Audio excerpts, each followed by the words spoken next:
second. All in favor?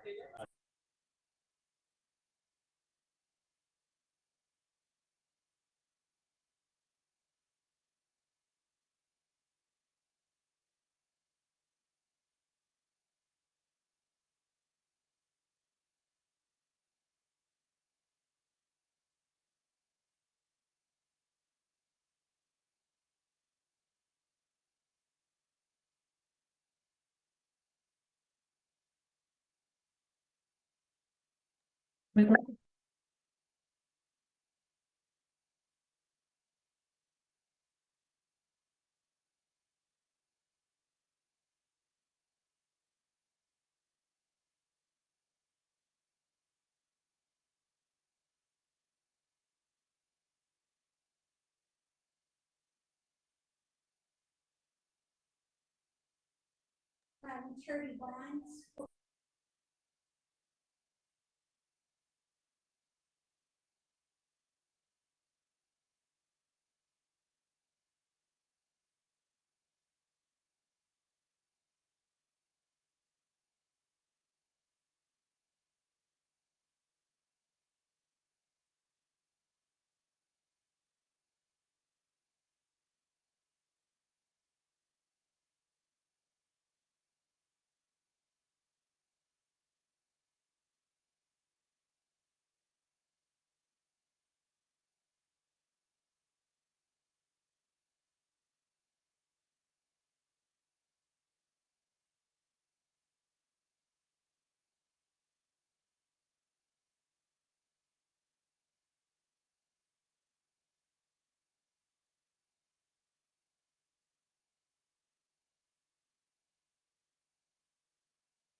Guarantee was the insurance provider for the bonds today.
interest for each maturity and your total.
I know the tax section is relatively constant, but I guess I was trying to, on that chart, kind of roughly figure out where our annual servicing, cause I know y'all gotta hold this exercise, you gotta hold the valuations and the rate static, right?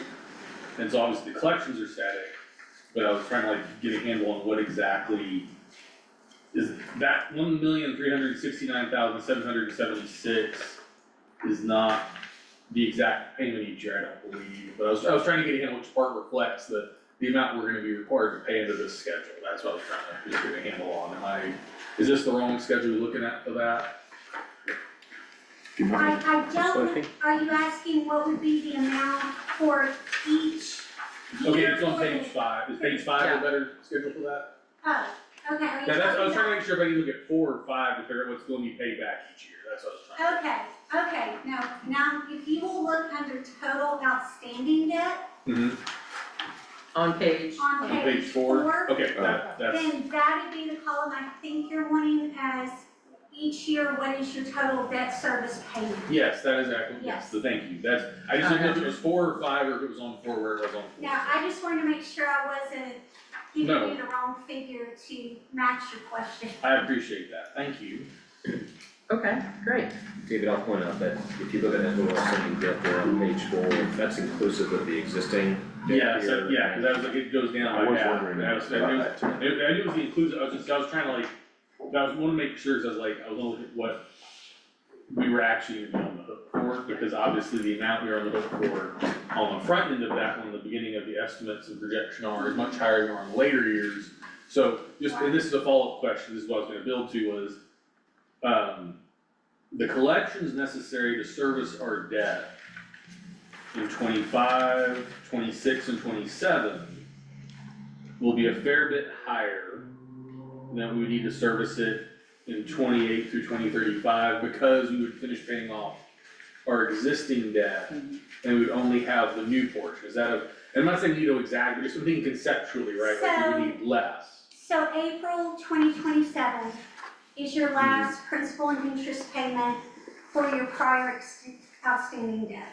Mhm. So then come 28, then like you see on that chart, your debt service requirement is essentially half.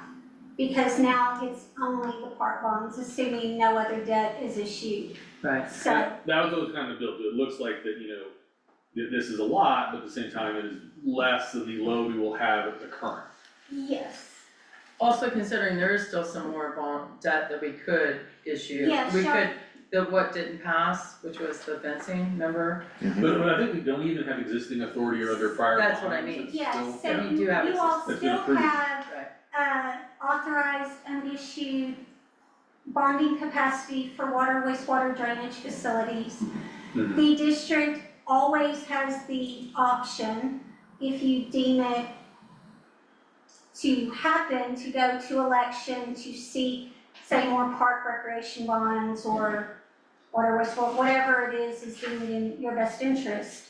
So those are options, but right now, the only authorized and issued you would have remaining would be for water, wastewater drainage and refunding.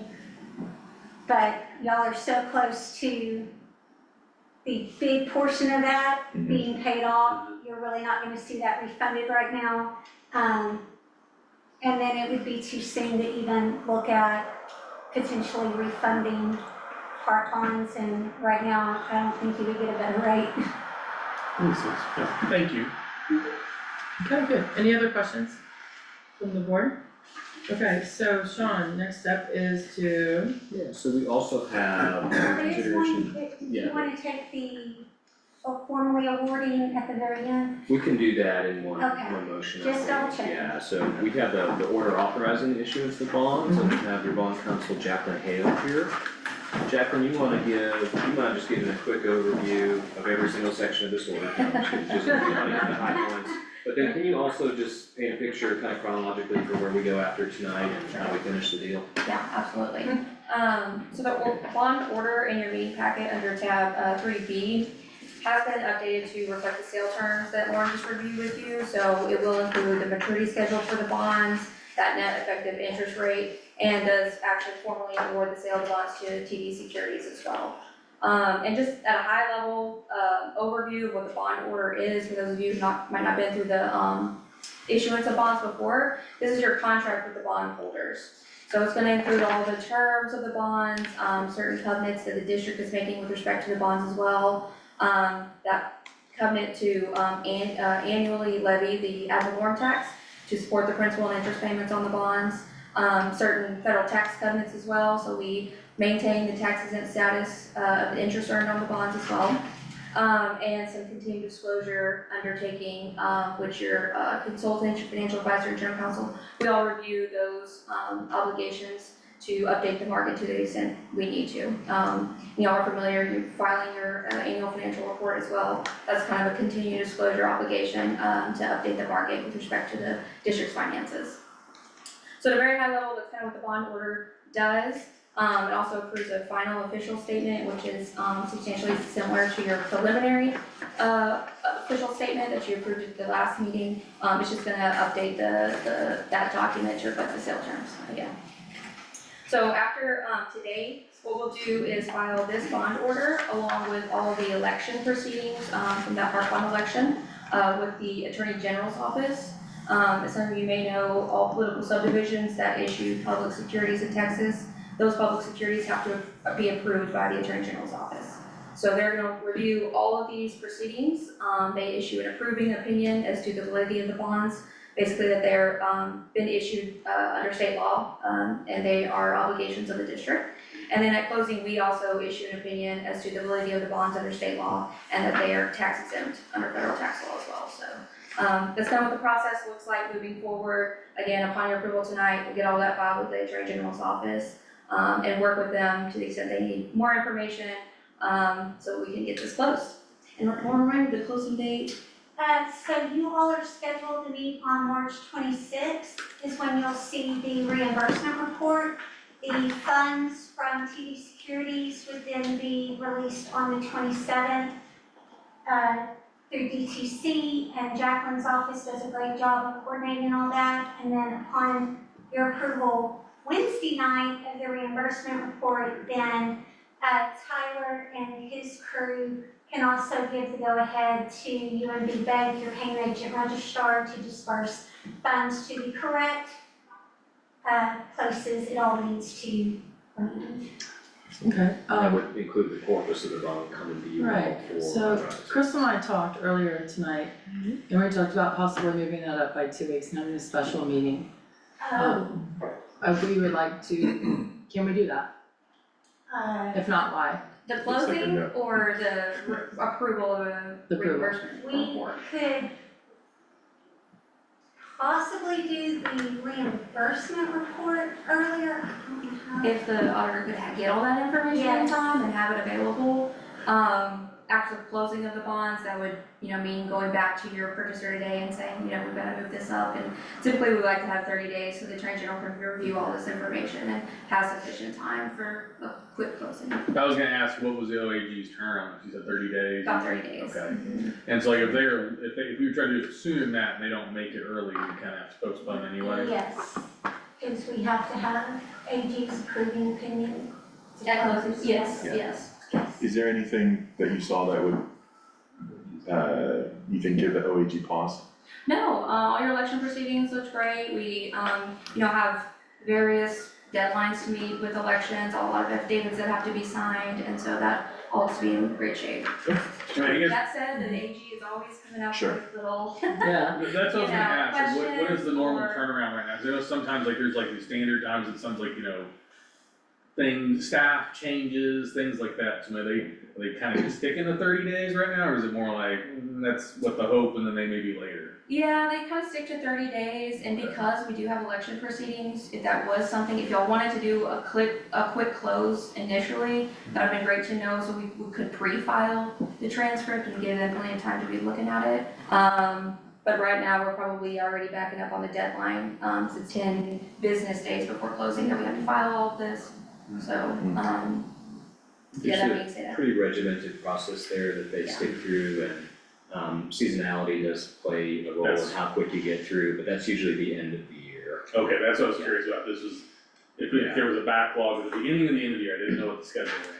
I would defer to Lauren and Jacqueline on such Typically, the consideration. end of the year Yeah, is a little bit that's usually the crazier. worst. Yeah. For the record, I've worked in that office for a while, and late November, early January, early December was kind of the toughest time. okay, so we're not in the toughest time. Crystal, do you have any thoughts or? Well, I think for us, we had the pre-bid meeting with the contractors, and I think if we could bump up the approval, once we get once we choose a recommendation for the contractor, that would align still, I think, with With what this. they're doing? Yeah, absolutely. We just Okay. wanted to be able to get the contractor chosen so that we could move forward as fast as possible. Okay. Refresh everyone's memory, when shortly after the bond proposition was initially authorized, we worked with McCall Parker Schwartz, and you had adopted a resolution to reimburse yourself for qualified expenditures that you undertake, prior to the bond being issued, so That's if true. there are any expenditures relating that were included in the bond, it can be, reimbursed, you can reimburse yourself once the money comes through. So we did a little special, we can discuss contractor, even if we couldn't necessarily discuss the part of the bond stuff. Okay,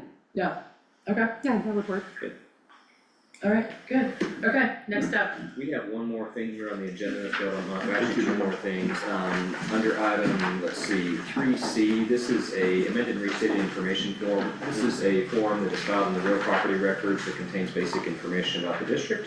One of the things that is on here is the amount of bonds that you guys have issued, so this has been updated to reflect, the bond, the sale that we're doing here tonight.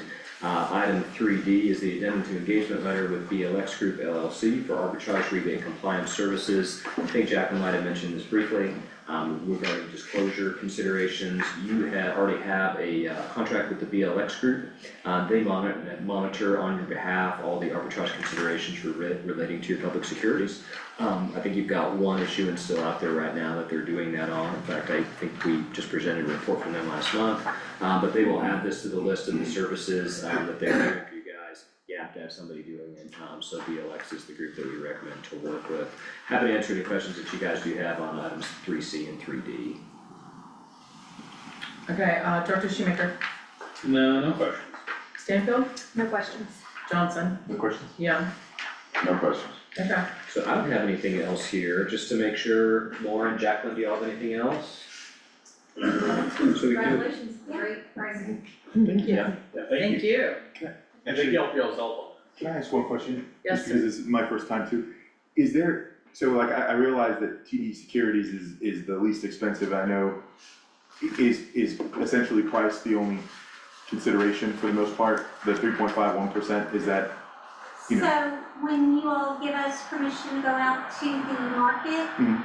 the idea is that with a competitive sale, we're gonna get you the lowest possible interest rate we can. Okay. TD Securities is an established purchaser in the district, or not in the district, in the market. And have there been any questions about, say, if this were a new purchaser that we had not worked with really previously? Sure.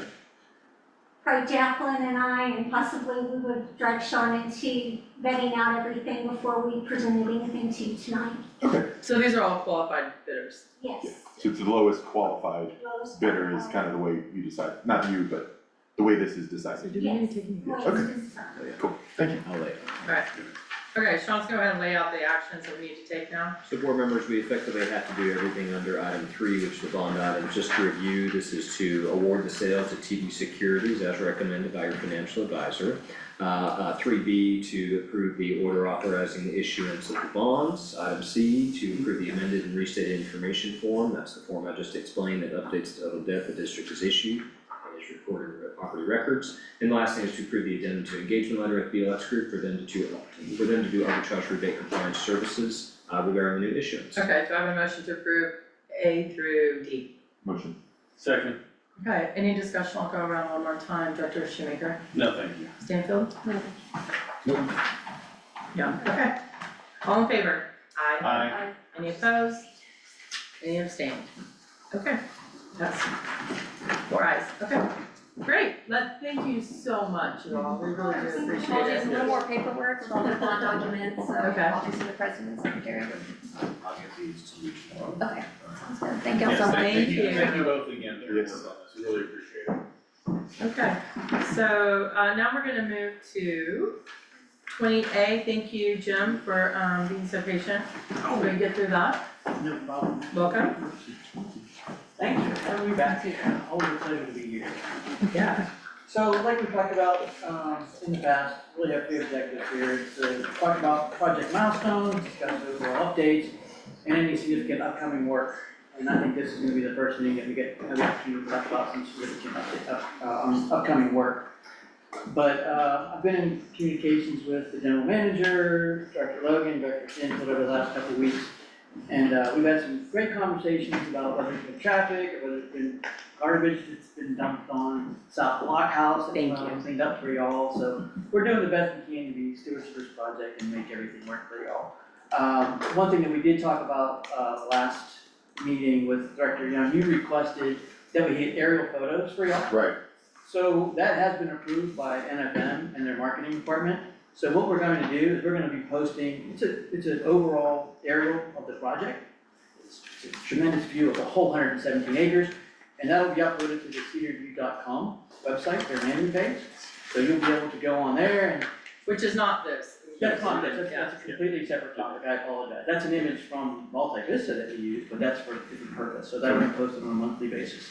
Probably the end of each month, we get an update, and put it up there, so everyone can take a look at it. Thank you very much for that. Not a problem, glad we can do it for you. So like we talked about before, there's 3 key projects, that are going on out there.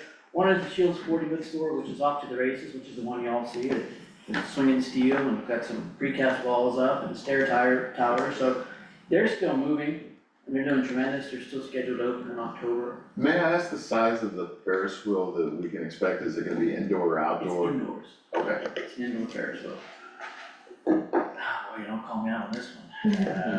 We will not hold you 60 to it, a if the numbers 60-foot Ferris wheel? Okay, I was just kinda curious, is it like the big one in London, or is it No, like the little side of the highway, No. Ferris wheel? No, Pop the up. building's almost topped out right now, if you can see the height of the steel. Okay, So it's just about topped out, so that's about, it's maybe 20 feet shorter than that, don't hold me to those numbers, great. I don't know. That's- I think you need to no, look at the rough idea. shields in Dallas and That's a great, yeah, if you go to Grandscape and look at the shield, and you go to their images, you can see the amazing fish tanks that they have, that are just colossal, and then the Ferris wheel as well. So, It's not the eye. yeah, it's pretty spectacular. The one thing that we'll be starting, and I'll talk about this a little bit later, is early morning pours are gonna be starting. And those are gonna go on for probably the next 4 to 5 months. And that's the biggest item that I think I wanna talk about tonight, but I just wanted to give you a state of the union on the shield. So they're moving ahead, they're still on schedule to open September of 26, and all is good on their side.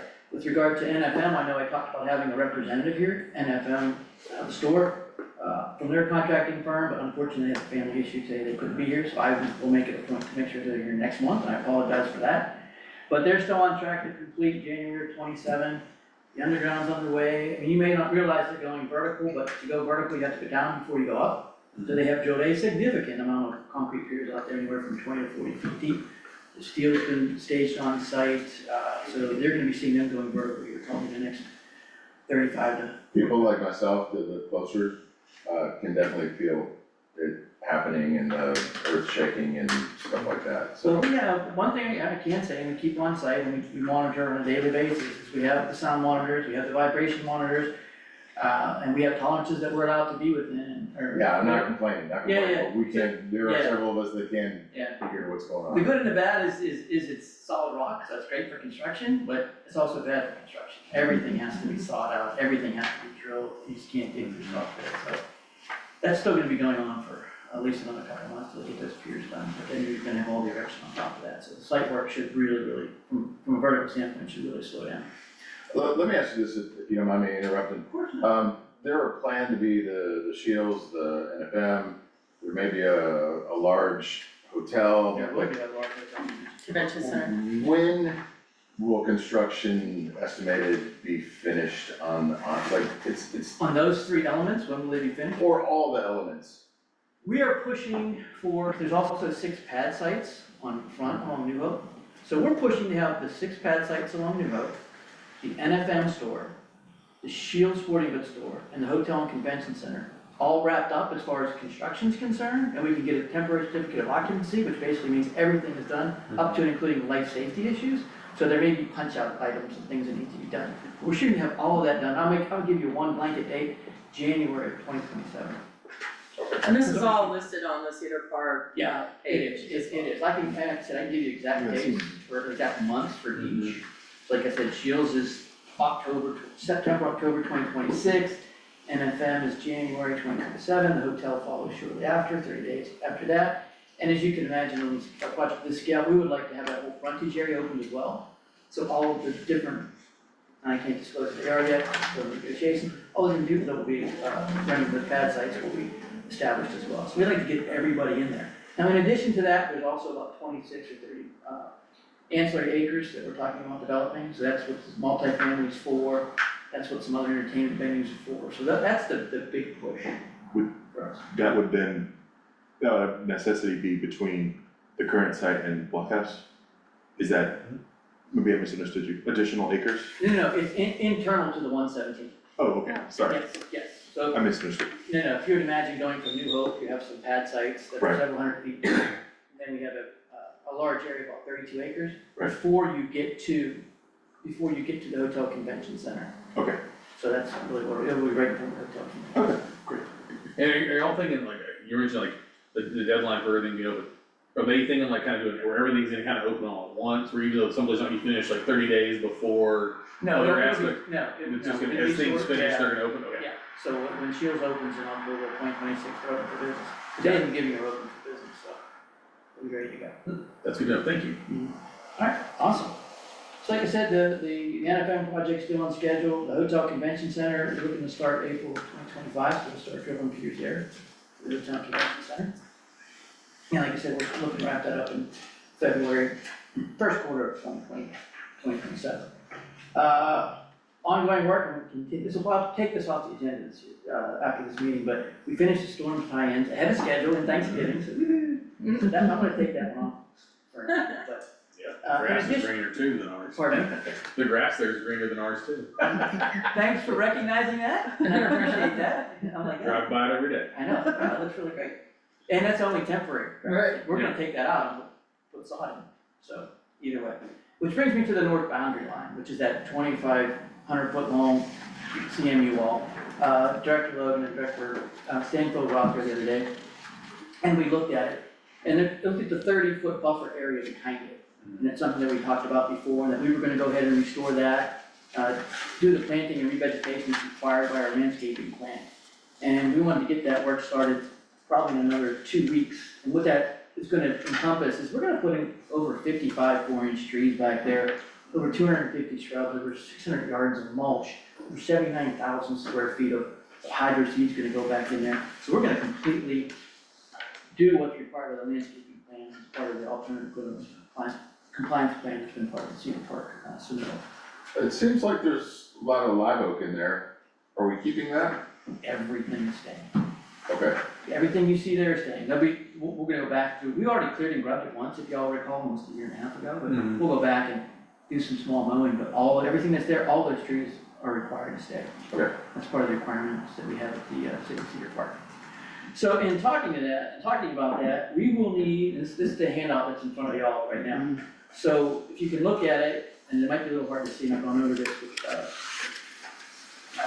some members here, is we're looking at a 6 to 8 week duration to get this work done. But what we would ask from the blockhouse mud is the area that, Director Schumacher talked about before that's been restored, looks great. Mhm. We would love to use that area again to get the required material that I talked about into the site behind the retaining wall, behind the CMU wall. So what we're looking to do, we put that traffic plan together, I think it kind of outlines that we're looking to do 3 to 4 trucks a day with soil. So those trucks would probably take an hour, they'd all back in, dump, and they're gone. And it's just 1 hour duration on that. Describe the size of the truck you don't mind, Jim. It'll probably be a triaxle, it'll probably be a 23-yard truck. Yep. So it's a typical, what you would see, it's not a tractor trailer, if you will. So if you want a continuous truck. The tree deliveries, we're looking at probably 2 a week. I don't think that's gonna take the whole duration. It may take maybe 2 or 3 to shovel trees back there, but we'll get those in as well. We do have, a block time period and traffic controls for all of that, so there'll be no work. Like we described, like we did before in your traffic planning, there'll be no work, it's from 7 to 7:30 a.m. during school drop off, or between 2:40 and 3 p.m. during school pickup. We'll make sure no work is done there. And I anticipate these deliveries to take hours. We're just gonna come in, drop the material off, and that's what we anticipate that getting done. At the end, we will be resodding the whole area, and then that whole 30-foot buffer will be complete, everything from the CMU wall north to the blockhouse will be done. We'll restore with storm line R, which is the last storm line that we did. We'll have that restored, slotted, all temporary irrigation will be put in, and then we'll be out of there. Oh, in addition, we're gonna take down the screen fence, and, so the chain link fence and all the screening will come down as well.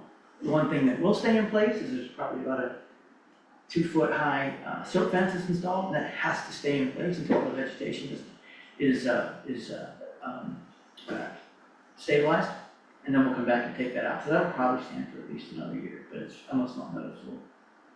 So I think along those lines, when I talked with Director Logan and Director Stanfield earlier, do we need some sort of directive, or what do I need to have in place to go ahead and approve or be allowed to do this work? So Sean, do we need to make a motion, or can I just do a directive? It's gotta be more than that. It's gonna be probably a license agreement, Jim. It's, off the top of my mind, I haven't heard about it before tonight, but I think that's probably what we need to do. Okay, so, I'll get a Or- license agreement between. Can I direct you and Greg Engineering to work with Jim's folks to try to get something worked out for the When do you next guys start board to meeting? use that site? Probably a couple weeks. I could work with David Gray, and we just like we've done on all the storm, we could actually probably just regenerate one of those. Absolutely. Redact, we don't need to Okay. put in the fact that we're gonna be doing landscape. why don't we direct, Jim to work with, Grace's office, and then with Sean, and then, we can actually put it in front of our, special meeting, if we need to approve it. Can I ask you a quick question, Jim? Of course. Does the use of that pocket park or whatever you wanna call it, is that this traffic block or is that something different? that block right there is actually what the traffic signalization will be. It's not an exact representation of the area. Sure. That's the exact traffic plan that we will be following. But it's for the use of that, okay. And how long would you expect the lane to be blocked off? It'll be just during the hours of construction, so on minimum, maybe 3 days a week, maybe 2 hours a day, 3 hours a day at most. okay. So it's not gonna, we're not gonna put it up, it's not gonna I sit there thought, for. I was worried it would be closed 6 Just to 8 during, weeks. just during the No, hours, it's and I not. will be providing you with the hours that we need to do that. It's just Okay, a little early yet, we're still signing up contractors, sure, people to commit the schedule, and coordinate all that. It's kind of. okay, but we're talking, Basically, when they're gonna be delivering, they'll be traffic control, when they're not delivering, they Right. will not be traffic control. It's like when they're working behind the wall or in that place, they will not need flaggers on, you know, as soon as they're basically signs and flaggers. Yeah. Yeah, and really, there is a need, because when Stanfield and I went, there's no way to access it from the other side. Yep, that's So I correct. mean, we literally like We are climbed over. we had a hard, at least I had a hard time getting around the wall, it's property line to property line, so. Yeah, Yeah. so, And we're doing all this in an effort to just give back, just make sure it's done, that we're out of the neighbor's hair, that we're out of your hair visually, and it's done. I mean, And I we're really not appreciate supposed- that. We weren't supposed to turn this over for another year or so. yeah. We're here, let's just get it done and get out of the way. Yeah, so let's go ahead, board's gonna direct you to work with, Dave Gray's office, and then also with Sean, and then we'll bring it up at the, special meeting in 2 weeks, hopefully. One thing that did come to mind is when you do take down the, temporary fencing, I think we need to notify those residents, like 16 homes or so, because some of those fences were so bad. The only thing holding them up, and Stanfield saw this, was the temporary fencing. So the minute they take that down, their fence is gonna fall down. Yes, I completely agree with you, and if I can ask you how you would like to notify the residents, we have amazing documentation of what those fences look like Yeah. before we did anything. Yeah. Just, almost a year and a half ago, we did anything, so we know what was there, and yeah, our fence is holding up a lot of fences. Yeah. Actually, we pushed a lot of fences back up. Yeah, you Yeah, made it more they stable. were on My the property. concern is you take that down and then a fence comes down and somebody has a dog and then they're running loose. Well, if you can So- provide me with the recommendations on how you notify the residents, if it's a door-to-door, if it's an email, if it's a phone call, if I give something to you all and all can Well, I distribute. think we probably, well, a question I was gonna ask was, are these fences, are they our responsibility? No, Okay. no, So they're not part of any of the neighborhood flood fence, okay? Nope, not at all. They They're, range from barbed wire on oak posts To to little- dog-eared to. Really? Okay. yeah, I did not. That's know what that. makes sure we didn't have any liability, All sorts of responsibility.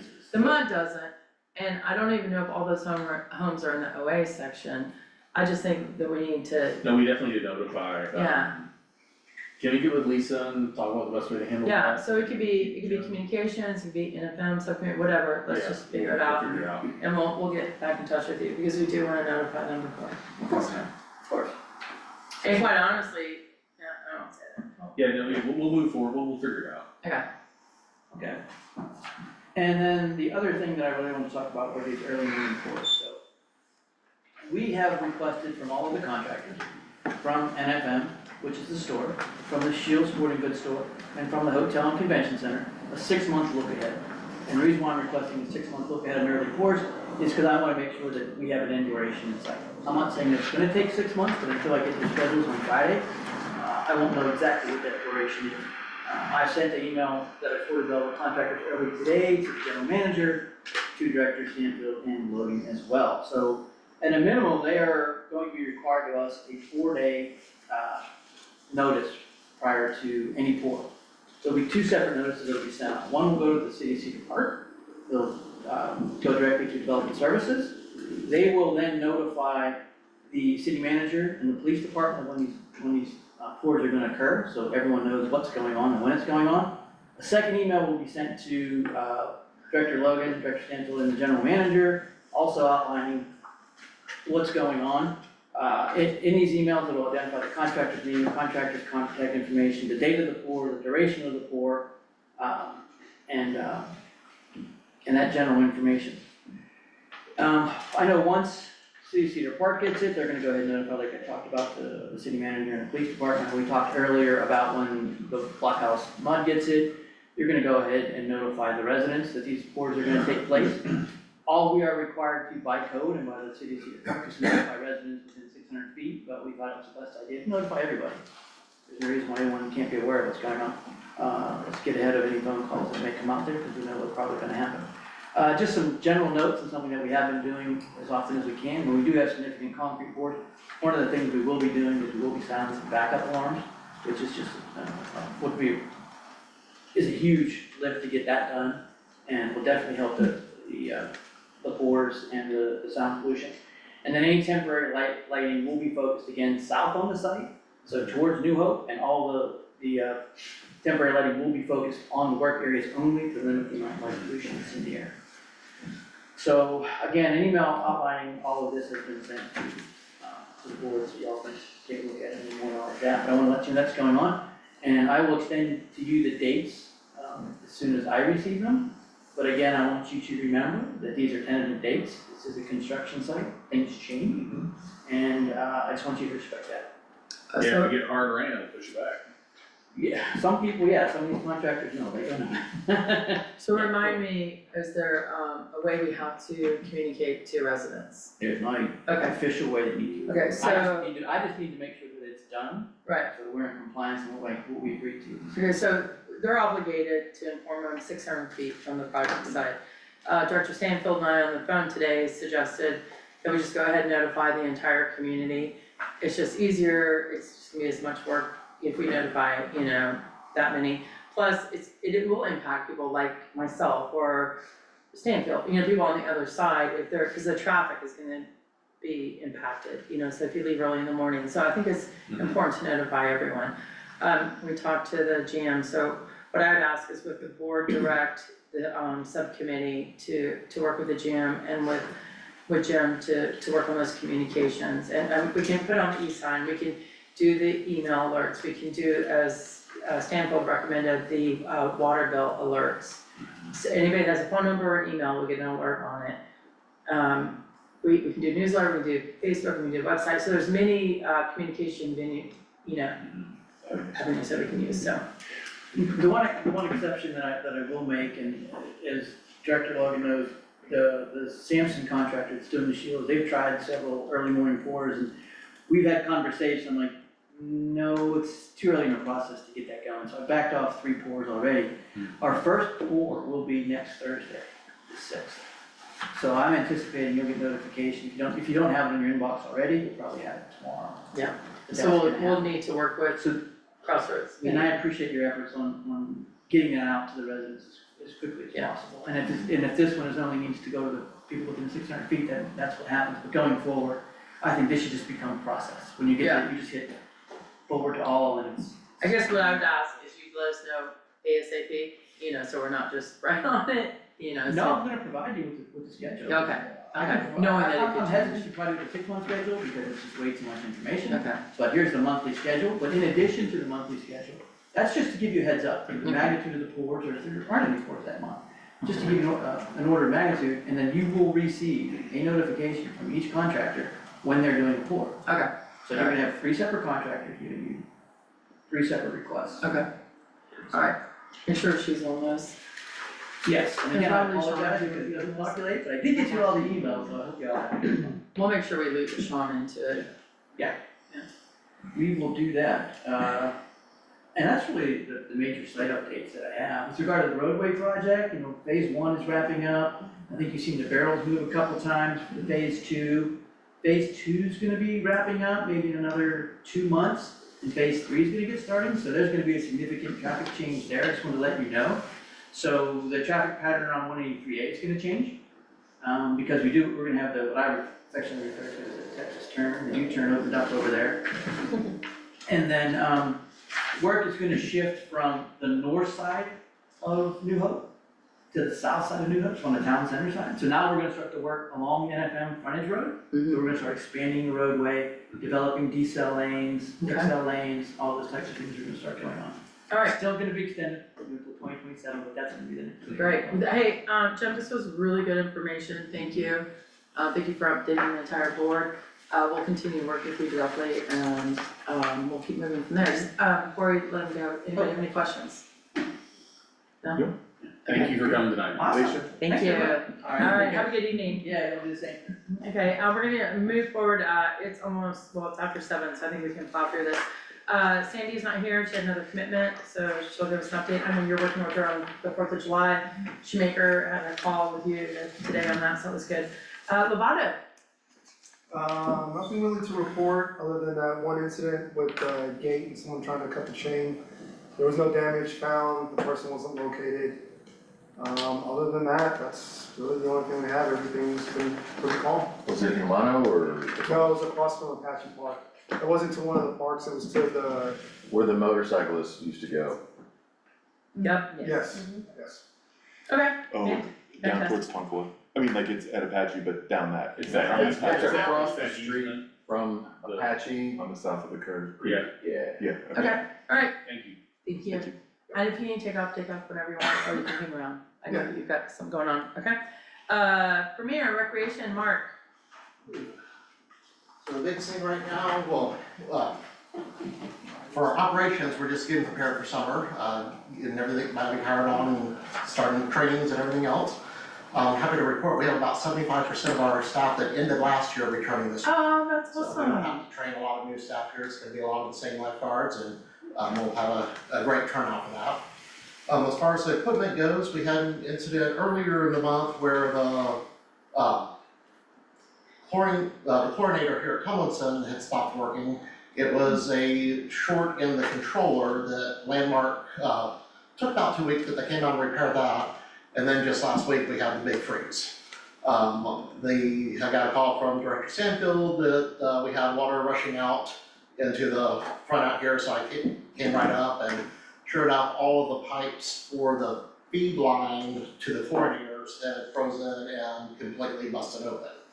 Thankfully, none of the main pumps were affected on that, so we were able to get that isolated, shut off, took out the old chlorinator line, plugged that, so there was no additional leaks, and we were able to keep the main system running to prevent any further damage. I did come up this morning and test out the waterfall and the splash features, none of that was affected as well. So we don't have any damage underground there or anything, but we did have the chlorinator line, I believe, the managers could talk about some repair options, but we have been getting some quotes on getting that repaired.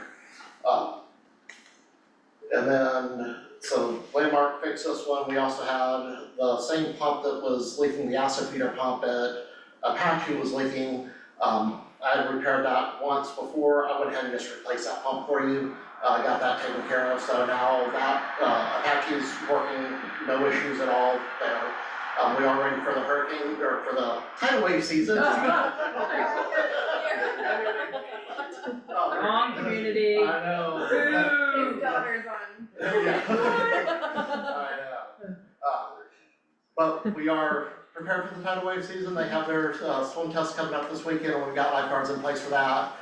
So we're excited and ready to go, the swim team, the high school swim team, we finished guarding their practices, I believe they're still doing some practices, but not with the dive blocks anymore. So we're all set there. Okay, awesome, thank you. Have a good evening. Anybody have any questions? Okay, Appreciate your efforts on this, Mark, thank you. Yes. yes, thank you. Thanks for coming out the other night. Yeah, no, That absolutely. was cold on our toes. I will be out next week, but I'll be available by Zoom or anything if we need to meet with the amenities committee. I know Okay. we're talking about some repairs and Yeah. Okay, sure. absolutely available anytime you need me, so just let me know. Thanks, Mark. Thanks, Mark. Thank you, Okay, Mark. do we have Tripp or Clint on the call? We should. Clint's here. Hey, you wanna give us an update? Yes, ma'am. Good evening, everyone. We are finishing up our winter schedule this week. Next week we'll start weekly service for the property. We did get the annual AIM treatment done this month, as well as the spring fertilizer and pre-emergent is going out this week. So that will be done by the end of the week as well. Getting ready Anybody have any for. questions? Alright, go ahead. I was just gonna say, we're ready to get rocking and rolling on the regular weekly visits, so. Fantastic, thank you. Does anybody have any questions for Priority Landscape? Nope. Okay, thank you. Have a good evening. Thank you, too. We're gonna hold 8, we're just gonna go ahead and go to 15, which is finance and audit. I think we have Taylor on the phone. We do have Tyler, do you? Tyler. Yes, I'm here. Hey, why did I think you he was sick. No, I got summoned for jury duty, but I was not selected to the jury. Alright. So I'll go ahead and get started with bills and invoices. We have checks 9305 to 9340. This includes those supplemental invoices that I sent out yesterday. We have 3 fund transfers. One of them is an external transfer to the Attorney General for your bond sale that you guys just approved today. I have a wire form included with our packet that we sent to Lisa, and we will need 3 board signatures on that. It is important that we get that because we have to get that sent out tomorrow. Let's see. Investments, we have the same 3 CDs that we've had for the past few months. The next one to mature is going to be in April.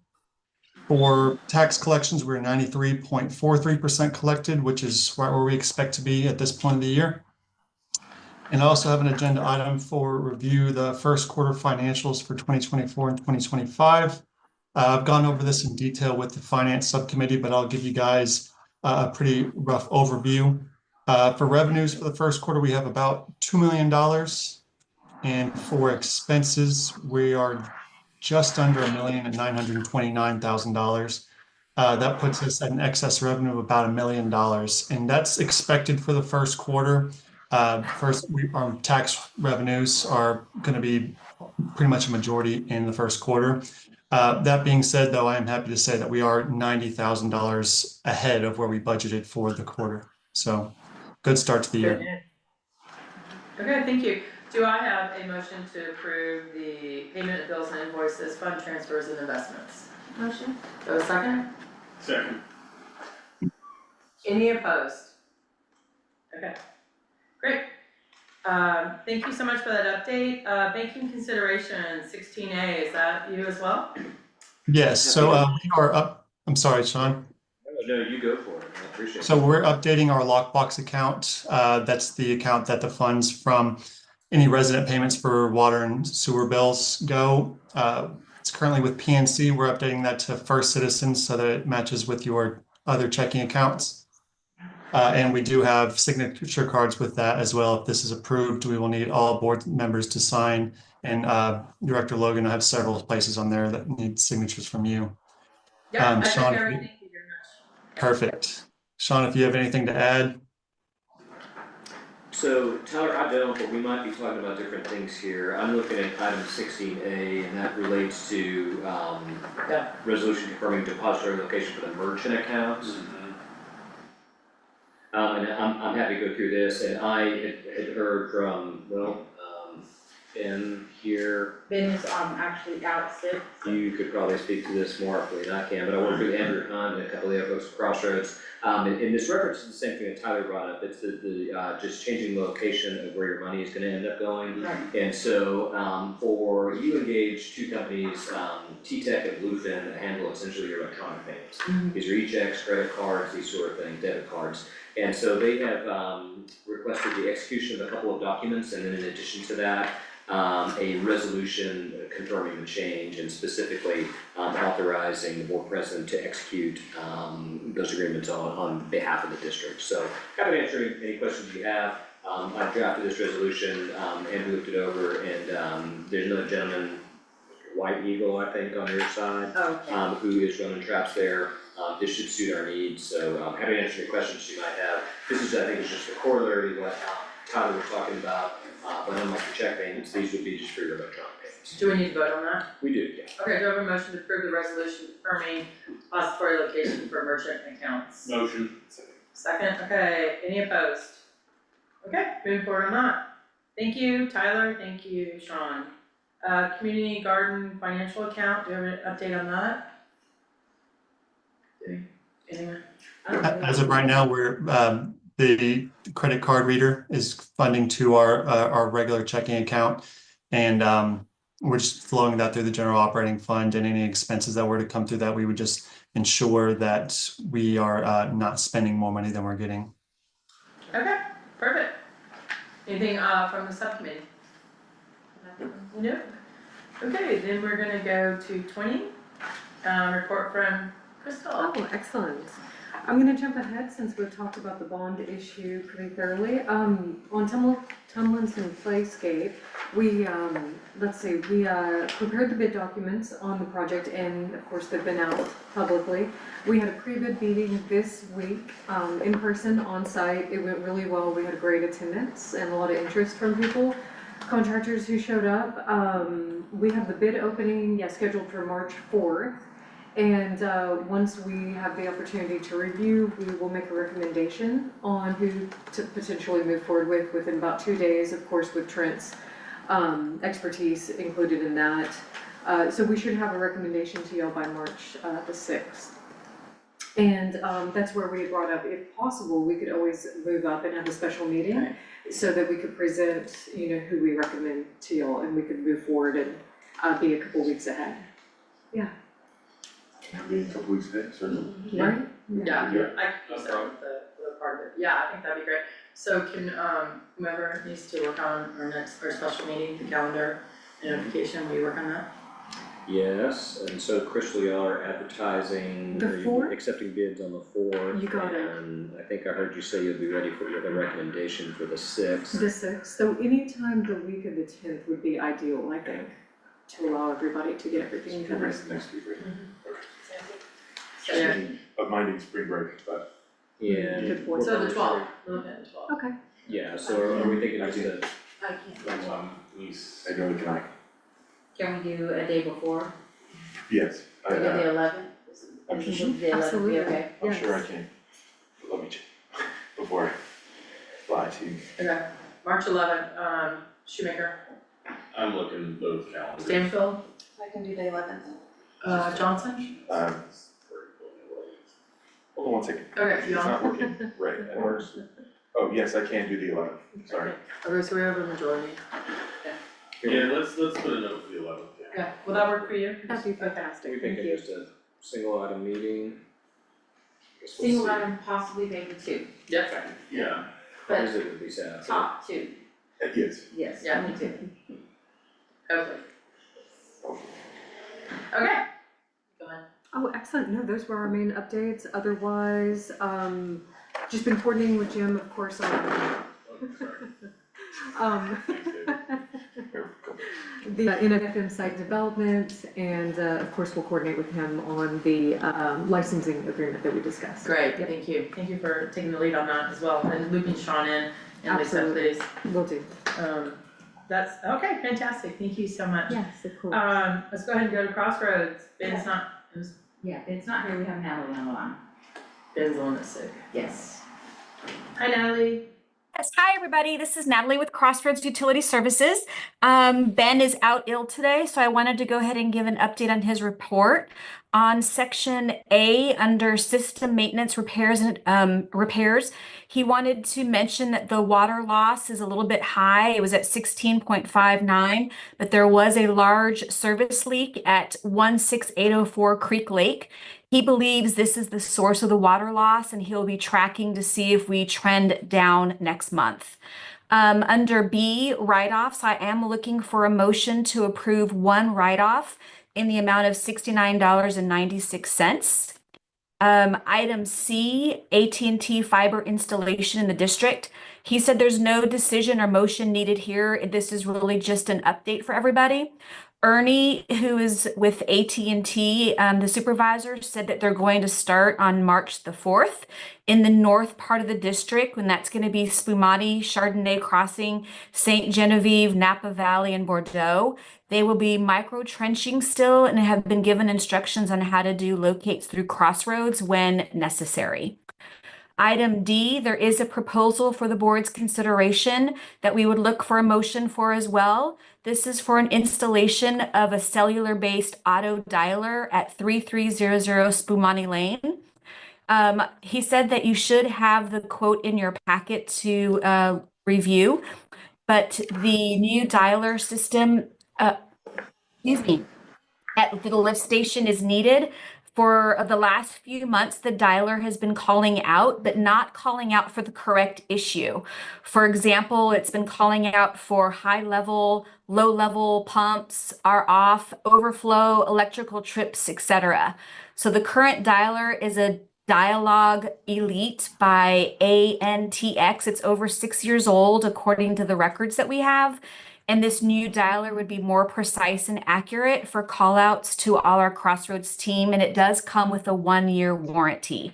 And that's $8,014. Okay, so let's go ahead and, do the write-offs. Do I have a motion to approve the write-off for $69.96? Motion. Second? Second. All opposed? Okay, thank you. So for the proposal for the installation of the cellular-based auto dialer, you can see it, it's, $8,014, 1-year warranty. I'm assuming the one that we currently have is pretty old? Yes, Sure. he's 6 years. Okay, is that within our budget for that area? Yes. Is it? Okay. Do I have a motion to approve? Motion. Second. Second, any discussion?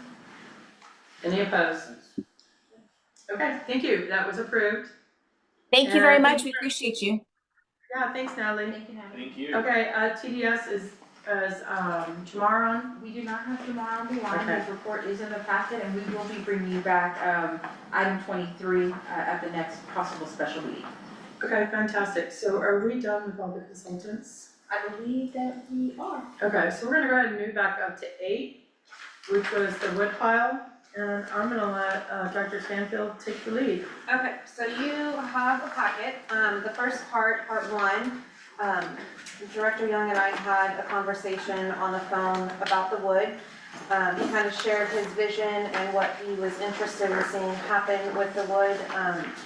He would really like to see a table, as part of a remembrance from the tree that we had to take down, either used here or at Germano. Currently, we've spent about roughly $3,150 on this project.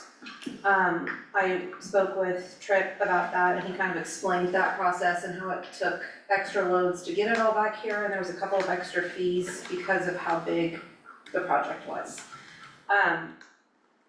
The specs for the wood were provided by Director Young, not by Tripp's company, so that was all based off of recommendations from Director Young. They're cut at 1 inch. Ursula and I did meet with some woodworkers in the neighborhood to get a second opinion on that and just kind of make sure that that was what we were supposed to do with it. Their recommendation was that we actually had cut it a little bit thicker, which would have allowed us to do a little bit more with it. The smaller cut does give us more wood. So there's some options with that. The moisture, we had him read the moisture for us just to make sure that we were within the guidelines. Anything below 15% is good working wood. So with that knowledge, I kind of explored 3 options. Option 1 was to take the wood to a lumber yard to have them plane it. It is very costly, so the moment I saw the rough amount estimate of that, I stopped that because 1, we're not needing to continue to spend district funds on this. So I did not continue to further that option. Option 2 is Director Young has offered over a 90-day period to plane the wood himself. He would use his per diem pay for that. Sean, one of the questions I had was that allowed? So I don't know if you can speak to that, if that's something that he could do. So I don't have that statute in front of me, Amanda, but I think it pretty closely ties to the administration of the district. So I don't, off the top of my head, again, not reading from the statute, but I don't think that the per diem would be supported by woodworking. Okay. Yeah, I looked through it and the language was pretty clear, it wasn't. Okay. So in light of that, that may change Director Young's opinion on whether or not he wants to move forward with that, depending on what the board decides. If the wood was planed and we had a table made by a carpenter, it's roughly 500 to 1,000 per square foot. Which is again, another expensive cost to the district. Option 3, I have met with the teacher at Glen High School. He and the teacher from Cedar Park are very interested in having access to this wood as a donation. Their students, when they go through this program, they don't often get to see wood at this level. They're usually given whatever you get from Lowe's or Home Depot or something like that. So they would very much appreciate that. The recommendation of the subcommittee is that we go with option 3. We would have that completed, all donations would be completed within the 60 days. Anything that's left over from the 2 high schools, we would look into donating to NARI. And then Brad and Gideon and Brian, who are 3 gentlemen that gave us their time to go over the wood. Glen High School will donate a remembrance of our choosing to us from the wood. So that is something that we can choose once they get the wood and they can see what options they have, how much they can claim. My motion to the board is that we select option 3 and direct the subcommittee to work with the schools and the local community for donations. Okay, do I have a second for option 3? I'll second. Okay, so let's go around. Are you still reading? Yeah. Okay, I'm gonna go around. there's a lot of information, I think the timeline's pretty important with the facts and such. Do we wanna give you guys 2 minutes to read through the document? Or if y'all wanna talk, like, I'm still looking for you, I don't wanna hold everybody up in discussion. In part 2, we can discuss more once we get a motion on, Yeah. a vote on this And one. the other thing, okay. So I'll just go around the table, Director Young. I'd like us to consider selling the wood instead of just giving it away. I'd be happy to buy it. And I'd still be happy to donate a plaque or an end table or a bench or some shelves. Okay, Director Johnson, No questions. Director Stanfield, do you have anything else to add to your very thorough report? No, this first part, no. Okay, Shamika probably haven't had much chance. No, I just finished reading, okay, so basically, so one of the high schools wants the wood, whether it's Glen or Cedar Park, or both Glen, so like, I guess we're giving some to each of them? Okay, and then each school will give us something, or one school? Glenn has verified they will give us something that we choose. Cedar Park has not had that option to discuss or see the wood yet. Okay. Once, I'm sure if I ask, the answer will be yes. He's just not had that option to meet me. Okay. How many remembrances do we need? Well, I was gonna get a couple free benches out of Yeah, could be a bench. it. Sorry, no, Something I'm useful. I'm I thinking of was- getting free stuff that we could use. I was picturing something more artworky, less functional like that. Yeah. Okay, Listen, yes, listen, benches, yes. Director Johnson, we have perhaps different, more practical ideas. Yes, we do, apparently. Okay, so we have a motion, we have a second, let's go ahead and say, any opposed? Any opposed to option 3? Yes. I'd like to have a motion or amend the motion that we sell the wood and instead, like, make a few bucks off of it. I would buy it. And I'd agree to do the same options that they're doing. Okay, Only they're getting it for free and the wood has value. okay, anybody second that motion? So, well, yeah, for discussion, I'll second. I mean, how do we, sorry, I'm just reading them again. How do we figure out the pricing and things like that? I'm not sure, this is the first I've seen this plan, I mean, this is kinda new. I'd pay $1,000 for the pile and I could have it out of there in a week. Okay, so we're already $3,000 in a hole because of this, and there's, wood missing from this that I believe Director Young needs to return. And there's an actual safety issue right now with the way the wood is, been rifled through. So, I Okay. guess my question would be, I don't know if this is a Lisa or Sean question, is this considered an asset to the neighborhood? The neighborhood of the district. The district, whatever, like, cause I know when we sell things, there's a process to sell things. Yeah, you're right. I would probably say yes, but, So what Yes, does there's a that process. process look like? well, to answer the first question, is it an asset? Yes. What is the process like? I'm not sure. This district has conducted surplus property sales in the past, but it's been a minute. I've never actually done that. I have no idea how that works, Yeah. so. I don't think it'd take me too long to figure out that there would be something involved to do that. alright, so we have a motion to amend the motion, and you had a second. So I'm gonna ask for anybody opposed for the amended motion. I oppose. In the post. I'll oppose. Okay, so I'm gonna go back to is the original motion still stand, or does she need to restate it? Yeah, so the amendment to the motion fails, so we go back to the regular. Okay, so now Amanda's motion, we say motion, stands. Any opposed? I oppose. Okay, so that passes. So, will you continue to work with both high schools? Yes. And, so then we have a second issue we need So to I had a address. second issue that I would like to address. In the second part of the packet, you'll see images. The front page is images, from December, January, and then February. You can see that the wood has been removed from the top portion and it's on the ground. When I met, you'll see the timeline of events and kind of like how we went about all this. When I met with Director Young, I did not know the pile that I was seeing was not how the pile was supposed to be.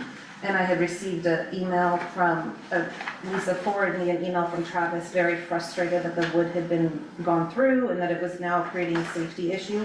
I did not know that that was not the original state that it was supposed to be in. That was followed up by a sign that was placed on the building, letting all directors know that we weren't to touch it, we weren't to remove it, and we were not to cause any additional safety issues. When I met with Director Young, I thought that was just the way it was. We were talking about the wood, we were discussing the schools. Through that meeting with him, I had discovered that there had not been any communication with the schools prior to this. He did apologize for misleading me in that had not been carried out. Misleading the board? Misleading the board for not carrying that out. I had received another email that Director Young had been seen on camera taking wood home in his vehicle on the 31st. I didn't know about that, I didn't know that was an issue also. And then Director Young on the 17th had messaged me and let me know that he had gone and done some work on the pile. I have included those text messages in here where I asked him to bring the wood back as is. When I spoke with the Glen High School teacher, there were specific boards that he had seen that he was interested in. And I can no longer find those boards. Director Young had told me some of those were rotten, and so they were off to the side. But I don't know, I'm not a woodworker, I don't have the ability to know whether or not those were actually rotten. And I know that the high school teacher is really excited about those options. On the very last page, you'll see the current status of the wood pile. I was alarmed with how much smaller it looked.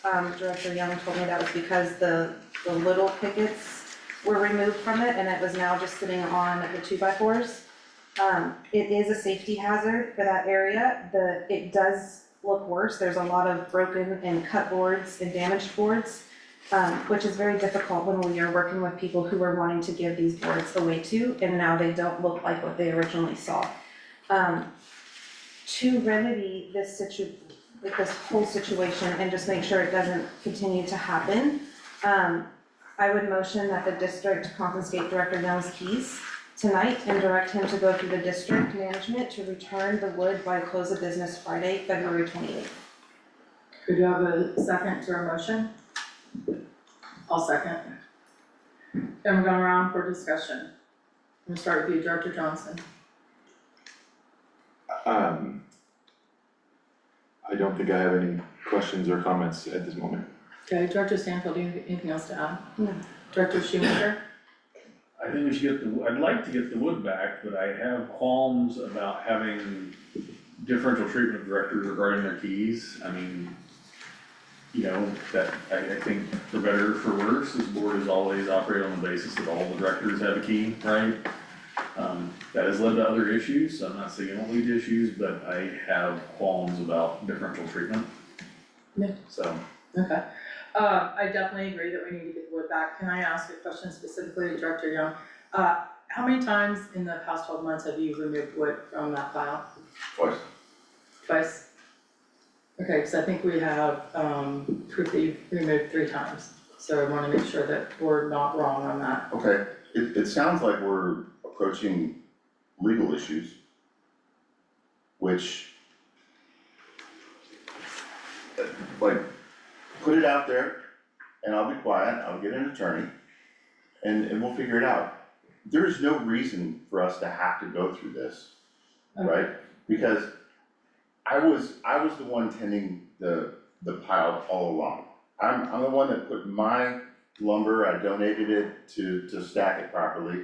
I'm the one that found the pickets to go in between where they were wanting to sell $10 a piece. I went and I collected that stuff. I'm the one that stacked it. We are doing this, Okay, I unloaded it, I stacked quite a bit of it. Yeah, you helped a little bit, thank you. It was the expectation after I asked for help, you know, making adjustments to the pile. I didn't get it. It was that, hey, is there an update on this? I updated, no, I haven't done anything. Either between time or not help. But since then, I went out there and I got some of it ready because it's had the time it needed to dry. 12 to 14 months, we could see that it's 6.8, which is actually where it needs to be, which is great. So it's dried. It's time to pull the pickets out and stop putting it there, like tidy it up. There's a lot of very good wood that is at the bottom that you haven't seen. And that was intentional when I was stacking it. You put the best wood on the bottom so that the pressure from up above, and it gets progressively worse. And a lot of, you know, rotten garbage on top. We did have a 2-inch thick board on top, you know, all that's on top. The stuff, like, I've been open about this. I asked Amanda to come take a look at all the wood that I've brought. I've informed Sean that she's welcome to come in and do an audit of whatever's there at any time that she wants to. Come and take a look at the wood and I'll be happy to return it, but I was happy about this wood. It's dried. Let me show the board. It's beautiful wood. I planed it down. I took the worst and the most twisted boards. You gotta cut those down a lot farther, right? But it was beautiful wood, and I felt like it gave you guys an idea of what we could do with it. We have 2 different species of trees in there. One of those is the bulk of it is the elm. Then there's also the sycamore. The sycamore is a little bit more dull, but I went and that's a lot of lumber to be lifting and by one person. It's not an easy project to go through this. I've done it a few times, okay? I took some of the sycamore so that I could run it through the planer and I could show it this weekend. Amanda asked me to like hold up. I held up, no big deal. Sean, I don't know why Sean's getting involved in this, but I'm getting a letter from Sean. Like, hey, hold on, I'm like, we did not have some new directive at the end of the last meeting, like, hey, Robert, hands off. We had, hey, I showed you guys some wood, what I've done with it, this is where we can go with it. But I grabbed some of the sycamore as well, and I'm happy to return it. This is not my property. It belongs to the district, all that wood belongs to the district. I've got plenty of other projects and other wood and other things that I need. I don't understand why I'm being put on the defensive here and take my keys. I haven't cut down any trees in the park. I'm not committing crimes. Okay, so just to answer, just to clarify a little bit, I, from the beginning, thought it was okay for you to take a couple of pieces to plane it down and bring it to us at the January meeting. That made sense to me. That wasn't outside of anything abnormal. At that meeting in January, we did say it was going over to the amenities subcommittee, so you were pretty much directed hands off at that time. In addition, there was a sign put there. Pretty much, what does that mean? You were hands off. It was, the wood project was handed over to the amenities subcommittee. Okay, Okay. not explicitly, but you're saying. I said what I said. Secondly, a sign was put there above the wood that said, do not remove property of the mud. Thirdly, an email went out to all directors saying, do not remove, and after that you did. You admitted to Stanfield that you did. So the concern is, Director Sandfield has worked a lot with the schools and with other people and been doing a lot. And since then, you have gone through, you've rifled through, you've created a health and safety issue, and you've taken wood at least 3 times, I believe, that we have on the camera. You filled up your car, 5 boards at one time, so many boards at another time. So- Now we're making accusations Well, it's on the video. on the record. Mhm. No, you've got the video, that's fine. Okay. Okay, so we do need to finish the vote, which was that he needs to return the wood and that he needs to return his keys. So if you leave before we finish this, you may need to return your keys. You may not. Are you gonna stay for the vote? I'm gonna do whatever I want right now. Okay, so for the record, okay. All right, so let's go around, any more discussion, as far as, go ahead. So my Tracy. concern is this is district property. You have invited me to your home to inventory it, but we do not keep district property at our personal homes. It needs to be brought back to the facility that is managing the property right now. That's what we asked for. That's the reason Sean was I in invited. turn would like my property back, the lumber that's below it, and I'd like it in the 2 days. And I'll get you guys the lumber back in 2 days, but I want mine too, and I'm not lifting all that lumber That's a again. fair request. Yeah, totally fair. Yeah. One there. That's about the bank. Oh, what bank? What was the The motion children that we thing, passed yeah. earlier? Yeah, this is the one with the lockbox for the account for the water, so they can make sure they've got everybody on it. Oh, she was, I mean. She's on the second page, I think. Okay. Yeah. Yeah, so everybody else is like, separate discussion for another point. Yeah. I don't think. I saw her, she was on the second page. Okay. So, yeah, Director Young can definitely take his wood that he brought there, he needs to bring back the wood. The motion also included, Am I delivering the wood to you guys, which I assume is fair? yes. Okay, so you guys will deliver my wood back to me. No, I don't think so. Okay, I'm gonna discuss it. that makes sense, You mean, that can I makes pick it sense. up? You Yeah. took the wood, which is district property. So Okay, and the therefore, district has district property on my But property. you donated dropped that the off, property yeah. that you had. I'm sorry? Didn't you donate the property you had to the district? No, I loaned it. Well, you dropped it off there, you took it there. So you can pick it What up. is his? It's like little We're talking about the pieces. stick- The lumber at the bottom, it's So it's holding this it off stuff the right ground. Okay, And that's there- fine, and there I are was some- just like, look, he's like, we're talking 2 different pieces, that's fine. So I'm assuming these It's little 2x6s, pieces. it's all, no, it's all the 2x6s and all those smaller boards. The cross stuff at the This bottom. is the smaller, Yeah, those that keep it off the ground, Okay, yes. hold on. Request for direct keys, okay, well, apparently I have one more for your son, so. That's what the reimbursements, I guess. That one's for you. Sorry, Okay, so we need to continue with the motion. yeah, I sorry. wonder, for consideration, can we please split them up? they are split. No, it's one. What part are you wanting to split up? The wood and the keys. I'll make a Okay. motion to amend the motion, I'll make an amended motion just to ask Director Young to return the wood that belongs to the district. Bye. I don't know when is the school The coming school, back? once I give them the vote, would like to come over the weekend, so it would need to be by Friday. Okay, then yes, it'd be nice to get it returned by Friday so the school can come out. I'll second that. I think it's a reasonable expectation for my wood to be returned to me by Friday as well then.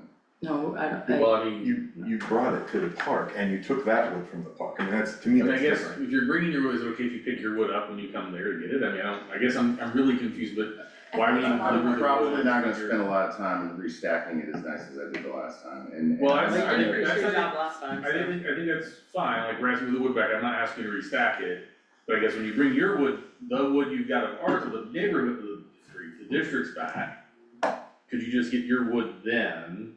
Because. You know it'd take a couple hours to get to it. Well, my point though is like, I don't think the people are coming to look at it, and if he needs his stuff back, he can have it back, and we'll just have them talk about what's there. If I I just may- don't see the point in having this keep going back and forth. I would be happy to have Travis remove all of his pieces of wood, have them stacked to one side, so when he comes to drop off, he can grab his pile. If that would help, just so that way you all wouldn't have. to- Thank you for being the bigger person here, Lisa, yes, that, I think it would help. that would help, okay. My concern with the keys was I need to keep this wood from being damaged further, since we are donating. Well, there are two votes. I Okay, so- I made an amended motion, Okay. you're on the amended I motion. seconded your amended, She seconded it, anybody opposed? so my amended motion just asked Director Young to return the wood by Friday, Okay, so that motion passes. that passes, okay, now, Director Sanfield, do you wanna do your other, do a new motion? I would like to make a motion to have Director Young's keys turned in for the duration of this project until this wood is donated. I'll second. We can discuss, I still rear an issue, I'm concerned, I mean, there have been other directors in the past that have not used their keys well, but I have concerns of disparate treatment of the members. Yeah, Is there a better solution? Does somebody have a better solution to make sure this is not? I do not have one offhand, so I apologize, so but I've also not given much thought, if any, to alternate security solutions, so. I have also, I've read the code of conduct, I've read the water code, there's nothing saying that a director automatically gets keys to the district. It's a privilege, and we have learned over and over the past several months that Director Young's not making good decisions, and it is a health and safety issue. I think it's bordering on the line of theft, and I would like to just remove any doubt and just, like she said, during this course, during this project, and then we can readdress it at that time. Director Johnson, No questions or? Director Young, You're accusing me of that, I did not say that. borderline theft. You can play it back for you and your attorney, okay? Alright, any opposed? I'm opposed. I'm sorry, hold on, before can we, Cause we're back to Director Sanfield's motion, Right. yes, Director Young to return his key. yeah, I apologize, I'm still considering, I don't know, like, Okay, you want thought to get was, 2 minutes, you wanna go to something else and come back? yeah, can we do that? Would that be okay? Yep. I apologize, I'm just trying to think. It's it a lot to through. process, it is. I don't know that discussion will help me. No, we've been in the trenches for it for a while and you guys haven't, so, I guess what I would say is there's been a lot of, you guys may not recall, but the last meeting, when I point blank asked Director Young, did you meet with the schools? He said yes. And I said, who did you meet? Okay. I'm not taking up for his behavior, I just have broader philosophical concern. But it's In the not, past, other directors have also like, their keys have not been taken, I'm not saying this is legal, but. Right. Let's Yeah. move on to other. okay, alright, again, my apologies, it's not, it's a privilege. Okay, what else do we need to get through here? We need to go to. 11, okay, let's do PR communications, anything to, What about 9? We need to do that. We can go to 9 if you'd like. Oh, 9 is a 10, so I don't have anything. no, we don't have anything on that, 9 is just gonna. it's in hold. Okay.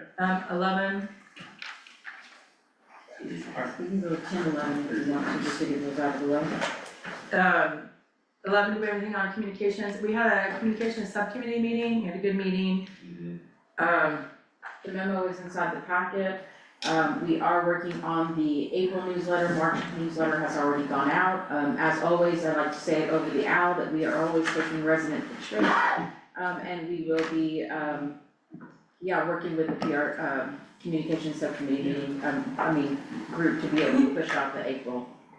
One thing, and I apologize, Director Shoemaker, and I do this sometimes, we're on a call, running, a subcommittee meeting, and we talk about stuff, and then afterwards, I'm like, oh, I got this brilliant idea, so. This is all good, like I said, I was not able to make the call, so I'm glad. Oh, okay. So one This is last Friday, Yeah, I so appreciate you covering all this. I just wanna run one thing past the directors here is, I came up with an idea, for our newsletter. It'd be really cool, maybe every month, to have an article written by a director. And when I sent it to Lisa as an idea, I was like, hey, like Shoemaker could talk about property tax, or something you specialize in. You could talk about efficiencies or something you specialize in, and Amanda, and I don't even know what my example was, but I think sometimes, because we have articles from the entire board, and we have articles from our contractors, but it'd be really cool to hear from Amanda. So just chew on that and I just think it'd be kinda, I think it'd also be good to try to get some of the community groups that are involved, like, yeah, I know we aren't, the OA members I know the OAs have their own stuff, but maybe perhaps having people in the OA talk a bit about stuff they're doing. I think getting some, getting various people that are involved in the community, tidal waves, gardens, Well- talk a bit about what's going on, what they're doing, other things we're gonna highlight. So I think on top of us, I think trying to get more regular Voices, yeah. resident involvement both from the board and the organizations would be good. So again, I just wanna make sure, because it's, broadcast over the owl, any person that's in one of these groups, including you all, the 29th of every month is the deadline. For deadline. So anytime you guys wanna just go ahead and pump something out and shoot it over to us, we'd love to be able to have it by the 29th. We won't necessarily be sending out an email, hey, do you have yours? It's a matter of if we receive something from you all, we will make sure that that gets added into the following newsletter. But the 29th, we would like to have a deadline just so that we can produce it for the following night. Absolutely. Okay. And to your point, Data Shoemaker, we have been doing volunteer of the month, and that's kind of been our opportunity to kind of expand the Yeah, work. that's been good, I think, to get more out, but I just, cause those are like, I'm sure the community garden does a lot of stuff, right? And so I figure that's probably a good opportunity for them to talk perhaps a bit more directly to the residents in other venues. I know that Tidal Waves does stuff, I know that Scouts, there may be a number of groups around the neighborhood, so trying to give them a chance to talk about things they're doing, on top of us as directors would be good, but we can certainly think about things we can add. There's a lot of stuff we can talk about too, both about mud goings on and other things in the Yeah. area. Yeah, absolutely, okay, so just think about that a little bit, okay, I think that's it for 11. 12, I know we need to go into executive on that, we did finance. Do you wanna put that at the end, or you wanna? Yeah, let's put it at the end if you don't mind, and then if you want to go. Yeah, so we'll push our 12 Yeah, items. we don't have anything on stormwater, professional services, Jim, everything's in the packet. Everything is in the packet, just to give you guys a couple of updates on a few items. I have been working with the, PR communication subcommittee, but I believe it's actually, is it professional services or PR? For what? It is PR communication, so we are working at, distributing a MS4 flyer. Director Logan did mention that at the beginning, so we do look at, taking care of that on March the 8th, so that'll go out on March the 8th on Saturday.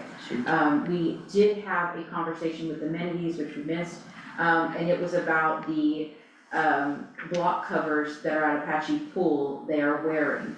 I have reached out to Lifeguard Store, they are actually looking at replacing those, I'll have an update for you all, or we'll have new block covers. So we'll get that taken care of. As I'm sorry, are they covering them or? we're looking at having them cover them 100%. Okay. Yes, but I They're don't not have, expensive, but they also deteriorate extremely quickly. Yeah, exactly. we won't point out who Yeah. suggested this. So we just have that on the Google burner. search. We do have that on the burner, I just wanna bring that to y'all's attention, it's being taken care of. As Mark had mentioned, we did have an issue with the chemical feed lines out at Tomlinson Pump.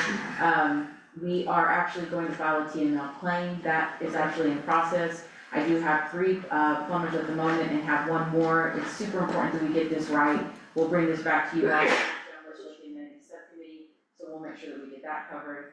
And then, the last item, again, because it's an out item, I want residents to know that Williamson County does have a street sweeping, program where they're allowed to be able to go on, residents are, and request a particular area. We're including this in the newsletter so that way residents have that link. We're also adding it to the website so that way residents have that link for future, so that way everybody can be in communication with Williamson County. So for the gravel, Yeah. yeah, that's huge. Okay, thank you. And one thing we forgot in amenities, was Director Young had brought up the closing of the gates. Remember at the last meeting, anyone had that discussion, we completely forgot it, so we marked it down. We'll probably have a meeting the next week or 2, we won't wait till the end of the month, and we will address that. So we'll bring that back at the next meeting, okay? And apologies, because that wasn't fixed on our part. Okay, legal? Let's see here, 27 is just my report, behind 28, we talked, when we approved bond documents about BLX and the arbitrage work that they do. Arbitrage standards basically go back to late 70s, early 80s, when municipal bond issuers were issuing bonds at high interest rates, holding them in accounts, and basically just making money off of the bonds that they issued. And so the federal government, in all due wisdom, decided that was not a good practice, and so now, as municipal bond issuers, you have to do required 5-10-year look-backs on your, to just confirm that you are not earning more money on your bond proceeds than what is allowed under federal law pursuant to their standards. So you have, I think 1 issuance is currently subject to arbitrage considerations. That is the unlimited tax refunding bond of series 2020 that's noted here. The good news here is if you flip to the back of the letter that came from probably Sandy Stallings here, it's signed to BLX Group. But you are, have zero payment due. With the interest rates where they are right now, explicitly because they're higher where they were than a couple of years ago, I actually do have, some districts that are sending money back to the IRS because they've earned too much interest on it. In some respects, a good problem to have, but you never wanna send money back to the IRS, and the good news here is you guys don't have to do that. So no action here, So is that interest from the bond proceeds themselves, or is it more like they hold the bond proceeds in the account and then the interest is their account? I'm just curious. So, yeah, the Because way it shows the up. interest rates are so low. So back in the day, issuers used to just hold it just to earn interest on it. Got it. Now, what happens is with almost every bond issued, you have a little bit of surplus funds in there, that are held, and usually that has to do, interest rate half comes back to interest rates as well, because that's usually the delta between what TCQ approves your interest rate for and what you issue for, which is usually lower. So bottom line is, you blow through your money, you spend it, you're probably not gonna have arbitrage concerns. If you're holding a little bit of bond funds, sometimes you have to send a little bit back, yeah, that makes sense. So no affirmative action there, but y'all have any questions about the BLX arbitrage rate analysis? Not really, but That really makes sense. I'll sit there and think about it tonight. Please do.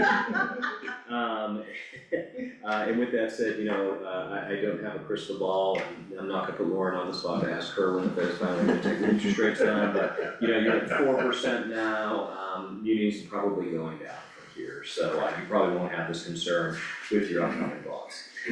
I don't have anything else there under legal, items 30 and I think a carryover. I don't think we have anything else to discuss here. We talked about this at our last meeting. I think we got some semblance to request that stay on, so we kept it on, but I don't think we have anything here. It was really more of just a decision, Sean, on which membership the board would like for really the GM to attend, or if it was something they wanted to, for me to go in and do both on, or, what their preference was. Obviously, Taylor did send them information of a link that after these conferences, especially AWBD, they are able to log online and look at the Zoom meetings and see all the presentations from that point of view, but it was really more of how would they like for us this year to manage that as far as, like I said, even the GM going out and participating in either one or the other, if you all are interested in either way.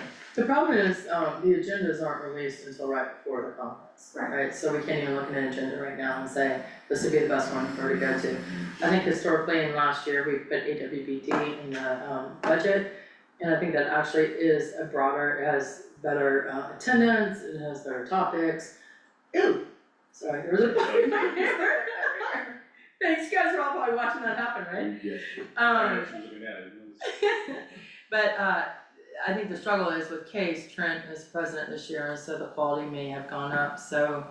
I think last month I asked you all to think about this, are you guys ready to decide on one or both conferences, or to attend, or? I can't promise my schedule at this moment, but if I can review them afterwards, then I'd like to at least AWBD. Yeah, and that's in Dallas? That's actually gonna be in San Antonio this year, Ah. and this is their 50 year. Cool. And is that one scheduled for? I think it's gonna be June 12th to the 15th. Weekend? Oh, that's problematic. And my thought would be, we're Case forever, you switch to AWBD, I think. This would be our second year at AWBD. Is it the second year? Yeah, we did attend. Cecilia attended that's and right, Lisa that's attended right, last year, yeah. yeah. Just come back. I say, let's definitely let Lisa go to AWBD this year. Yeah, I think that for sure. I know. And let's look back what way the director's gonna attend. Yeah. I know, I personally cannot, that's, my daughter's getting married that week. Congratulations. I know. The thing is, I don't wanna, So I know if I'm I out. saw the agenda, I might be interested to go down like for a day or something. I Yeah. might be interested in putting the district on the hook for a hotel. But it's so close. It's close enough, but the flip side is like, Okay, well, let's. I'll either be totally free or I will be mired in a special session. So, Okay. and I'm open. I might be able to go. I apologize if I interrupted you, Sean. I might be able to go to, but the only thing for me would be I'd have to be back Friday night. I couldn't stay for the Saturday portion. Yeah, well, that's fine, I mean, he was just saying he may I just. was like, I wouldn't wanna stay overnight, I wouldn't probably just go. I could stay overnight, but I couldn't stay Okay. Friday. So we'll see what the agenda is and see what it fits. It may not Yeah, work well, for I'm us. definitely out, so that frees up even. Yeah, so it may not work for us, but we'll look at the agenda when the time comes. Okay. Can we wait that long? Yes. Well, I think we're joining the organization. You have your membership already anyway, for me, it's just more about booking it to be able to pick from all of the, speaking events that they have. I think Lisa should go the entire For time sure. to represent. Yeah, no, we should definitely have her go Yes. pick up on whatever's going Yeah. on. I'm sorry, You can't be late on it, like I Hey, said, will you there's shut so the many doors so the different, bugs won't keep getting in there? speaking events that they have. yeah, They left it open. so, It's usually just I only seen it a couple of weeks or maybe a month before. So that's fine, so just let us know. I think the longer you wait to register, I think the cost of registration. It is. Oh, by calendar. so I'll let you know, Lisa, in the next couple of weeks, if that's okay, if you all approve of me going as well. And then I'll, Yeah, cause I can't, but let's see what the agenda looks like and see what we can do. One of us should probably try to go for at least part of it. Yeah. yeah, I agree. Sean? Yeah. The per diem with being a state employee, that only applies to the not real per diem of like payments for meetings, it doesn't apply to actual travel reimbursement, right? I think that's correct, let me confirm. that. Okay, Yeah, and we do the IRS and the, all that, the bike mileage and all that. I would appreciate it if you don't, yeah, thank you. So I think we're pretty much done, we need to go into executive for a little bit. You guys are welcome to go, thank you so much, both of Thanks. you. Yes, And thanks thank for you. staying, Yes. sorry for stuff. Okay, actually, You know, that's why we're doing. we're gonna go into executive to discuss, restricted covenants and deed restrictions on specific properties. No decisions will be made, Potential litigation, right, I think. is- potential litigation, and we will come out if we're going to, make any decisions. And actually, I don't know if we need to go in there, do we? If they're leaving? Well, there's something like say, you know, perhaps to change the owls, I'd rather. Right, okay, Yeah, let's not leave this let's up. go ahead and go in there. Executive, make it- So the walk board over was screen. smart until bugs came in, they were.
Debbie Lovato, do you have any citizen communication you wanna add? Doing what? Citizen communication?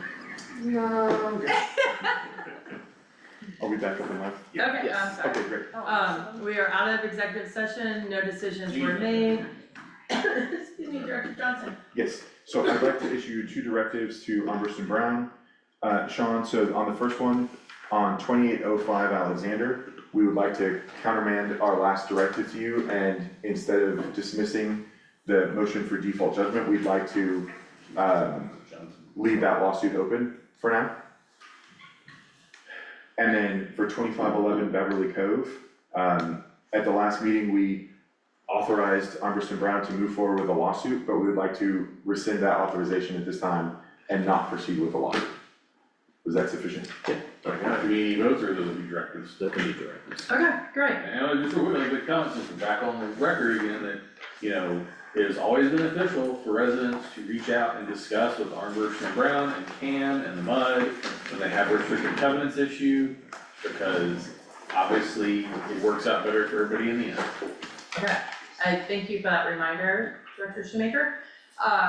Number 33, future board meetings, we're gonna go ahead and try to schedule a special meeting. I'll let Sean and Lisa handle that, for the things we talked about earlier tonight, which I can't remember now. And then we have one pending, motion in front of us, which was to revoke, Director Young's, keys to the district, which would include basically the parks after hours, Humana Building and Walker House. At least, the motion included until the wood project is resolved. It was a 60-day. 60-day deal. There were 2 yays, 1 nay, and there was 1 undecided. So I apologize, I missed that in the original motion, so the removal of the keys is temporary? Yes. Yes, just to get through this project. Good, so what I was going, may I speak? Please. What I was going to say was that, I was gonna vote in favor because while I agree with Director Shoemaker that it does irk me a little to have differential treatment, at the same time, we have a problem and no better way to solve it in the short term. But since it's temporary anyway,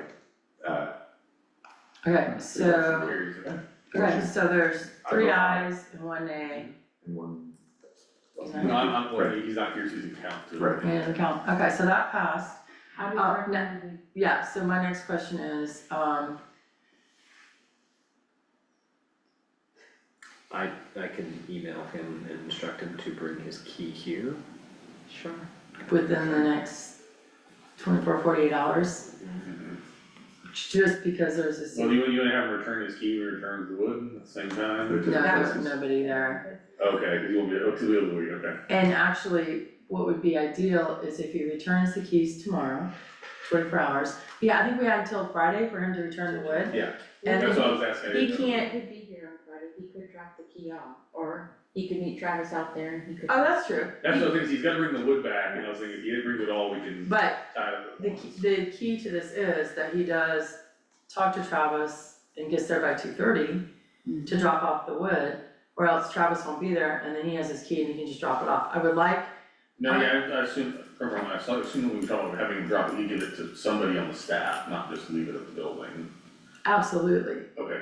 So let me think this through again. I actually think the best case scenario is for Director Young to turn in his keys to the Walker House tomorrow. And then return the wood on Friday. He meets with Travis, cause I think that's the only person he'll deal with. And that way we have eyes on what is returned, and then he can pick up his stuff. You know, Travis can clear it up and he can get his stuff that he wants to take. And so there's 2 people there to protect Director Young and the district. So do we all agree that Sean can write in a letter tomorrow and says he needs to return it by close of business, 4 o'clock tomorrow? Do you have time to do that, Sean? I mean, that's a tight turnaround. I would prefer that, but I also wanna be respectful to. I can certainly try, I think that is a pretty quick turnaround.